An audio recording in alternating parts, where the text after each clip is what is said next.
In the fierce, airless heat of the small square room the child Judith panted as she lay on her bed. Her father and mother slept near her, drowned in the heavy slumber of workers after their day's labor. Some people in the next flat were quarreling, irritated probably by the appalling heat and their miserable helplessness against it. All the hot emanations of the sun-baked city streets seemed to combine with the clamor and unrest, and rise to the flat in which the child lay gazing at the darkness. It was situated but a few feet from the track of the elevated railroad, and existence seemed to pulsate to the rush and roar of the demon which swept past the windows every few minutes. No one knew that Judith held the thing in horror, but it was a truth that she did. She was only 7 years old, and at that age it is not easy to explain oneself so that older people can understand. She could only have said, "I hate it.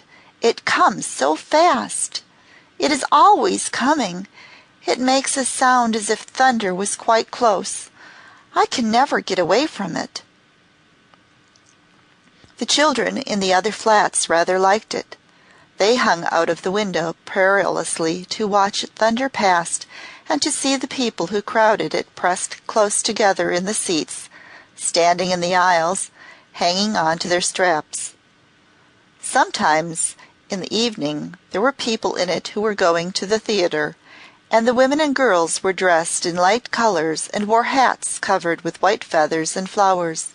At such times the children were delighted, and Judith used to hear the three in the next flat calling out to each other, "That's my lady! That's my lady! That one's mine!" Judith was not like the children in the other flats. She was a frail, curious creature, with silent ways and a soft voice and eyes. She liked to play by herself in a corner of the room and to talk to herself as she played. No one knew what she talked about, and in fact no one inquired. Her mother was always too busy.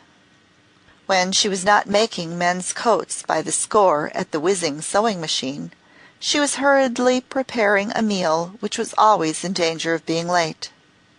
There was the breakfast, which might not be ready in time for her husband to reach his shop when the whistle blew.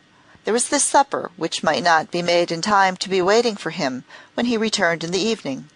The midday meal was a trifling matter, needing no special preparation. One ate anything one could find left from supper or breakfast. Judith's relation to her father and mother was not a very intimate one.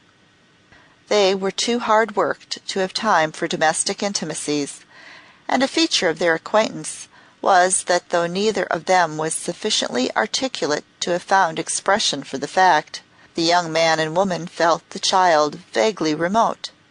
Their affection for her was tinged with something indefinitely like reverence. She had been a lovely baby, with a peculiar magnolia whiteness of skin and very large, sweetly smiling eyes of dark blue, fringed with quite black lashes. She had quite exquisite pointed fingers and slender feet, and though Mr. and Mrs. Foster were, perhaps fortunately, unaware of it, she had been not at all the baby one would have expected to come to life in a corner of the hive of a workman's flat a few feet from the elevated railroad.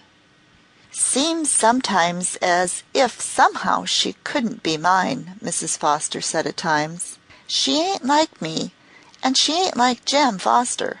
Lord knows, she ain't like none of either of our families I've ever heard of, 'ceptin' it might be her Aunt Hester. But she died long before I was born.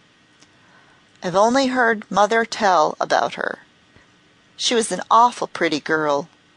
Mother said she had that kind of lily-white complexion and long slender fingers that was so supple she could curl 'em back like they was double-jointed. Her eyes was big and had eyelashes that stood out round them, but they was brown. Mother said she wasn't like any other kind of girl, and she thinks Judith may turn out like her."